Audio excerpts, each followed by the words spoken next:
Hello guys. Good morning.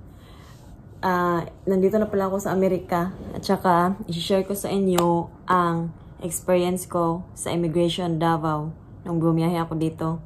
My flight is Davao, Singapore, then Singapore, Germany, then Germany, JFK, New York.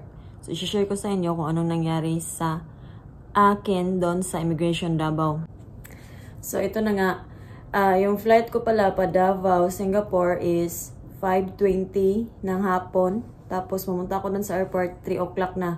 So dapat pala pumunta ako doon alas 2 para hindi ako ma-hassle. Hindi ko in-expect na matatagalan pala ako doon sa immigration Davao. So nangyari, nag-check-in ako sa luggage, and then nagbayad ako ng travel tax, nagbayad din ako yung parang 784 pesos ata yun para sa another travel tax pag hindi ka OFW. So iwan ko kung nasa na yun.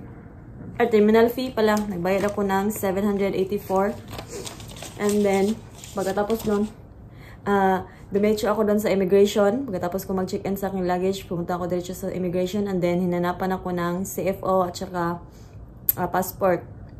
So buti na lang hindi ako nagpa-fixer, na hindi ako naghanap ng fixer para sa CFO ko kasi nakita nila yung offload story ko.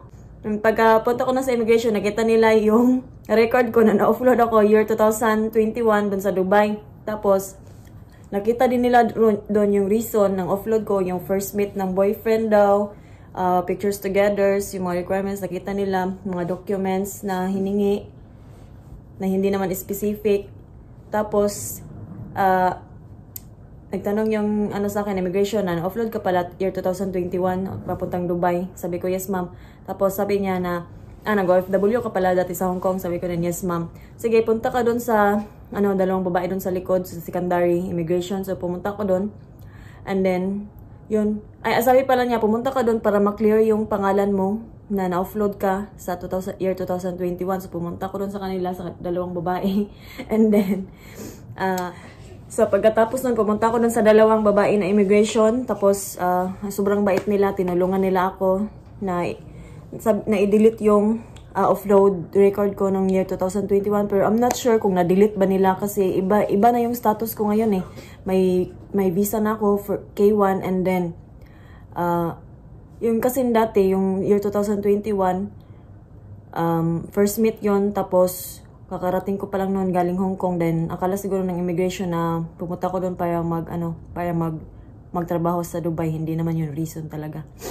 So yun, nakita nila, tapos tinanong nila ko, ma'am, first meet nyo pala dati yon sa boyfriend mo, first meet nyo pala sana yon kaya na-offload ka. Sabi ko, yes ma'am. Dalawang reason kung paano i-delete pala yung offload record mo doon sa immigration, sa system nila. It's either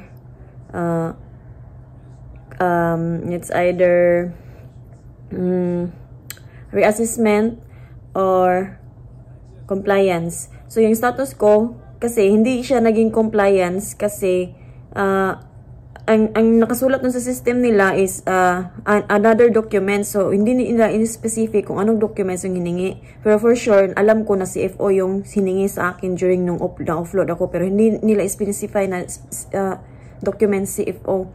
So sinabihan ko lang sila na, ma'am, for sure CFO yun kasi nagbigay sila ng white na papel pero nawala. Hindi ko na mahanap. Sabi nila, sige, kasi dapat kasi dito naka-specific kung ano yung documents na hiningi.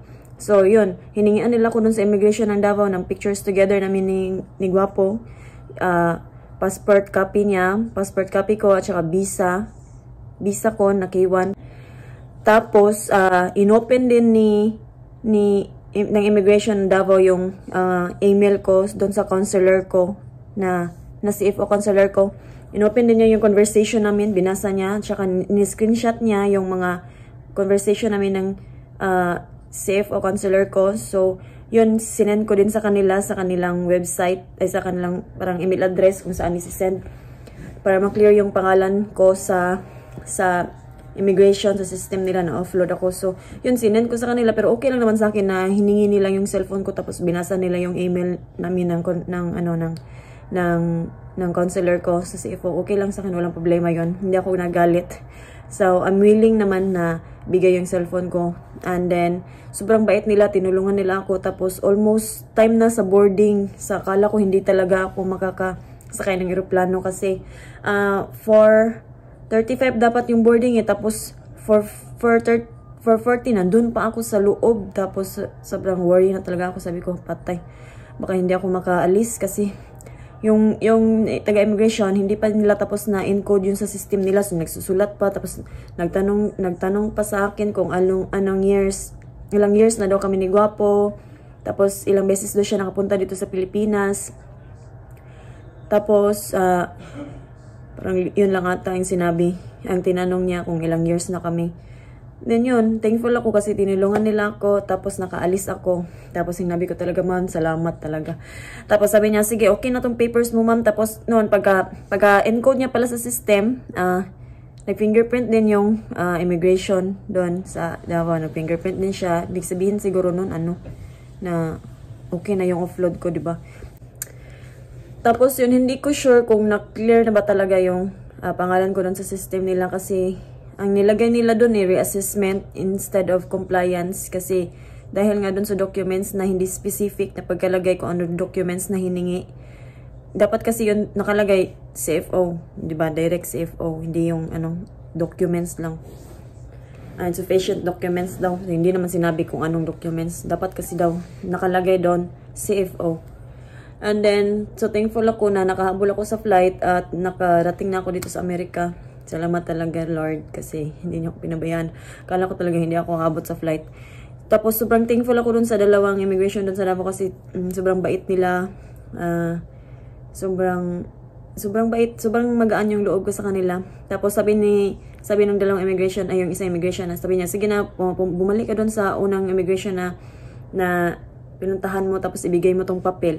Tapos, pagbigay ko ng papel, tapos yung secondary immigration, pumunta siya doon sa first immigration, tapos nag-mark din siya. So, I think, ibig sabihin nun na clear na ako or what. So, comment down below kung meron kayong same experience na ganyan na kagaya sa akin, kung ano na kaya yung status natin, kung na-clear ba yung offload natin or hindi pa. So, sana maging okay lahat at saka sana wala na akong record doon. Kasi mahirap mag-travel na may record ka na offload ka tapos kailangan mo pang mag-story na naman, balikan na naman yung story mo kung anong reason ng offload. So, di ba, mas maganda yung diretso-diretso. So, very thankful ako. Dito na pala ako ngayon sa Amerika, dito sa Guapo. At saka, ito yung view namin sa labas. Dito kami ngayon sa Arlo Hotel pala.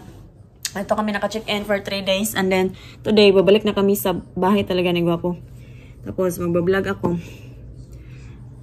ng konti. Sobrang ganda. Diba? Sobrang tataas ng building dito, guys. You're the best view, Guapo. Say hi to the vlog, Guapo. Hi, vlog. Hi guys, we will do cooking in Guapo's house. Yes, go home today. We will do a lot of cooking now in our vlog. Yeah, and we cook. Feeding the chicken and he also have 2 dogs. Very cute dogs, no? Yeah. And we will have fun. Huh? I hope we have fun. Yes. We will leave today in a couple of hours. So, thank you guys for watching and sana may idea kayo or nakatulong tong video na to sa may mga na-offload dati. Sana may may hint ba kung anong gagawin, kung ano yung dapat gawin. Tsaka be honest sa immigration officer, huwag kayong magsinungaling. Kasi malalaman at malalaman din nila kung nagsisinungaling kayo.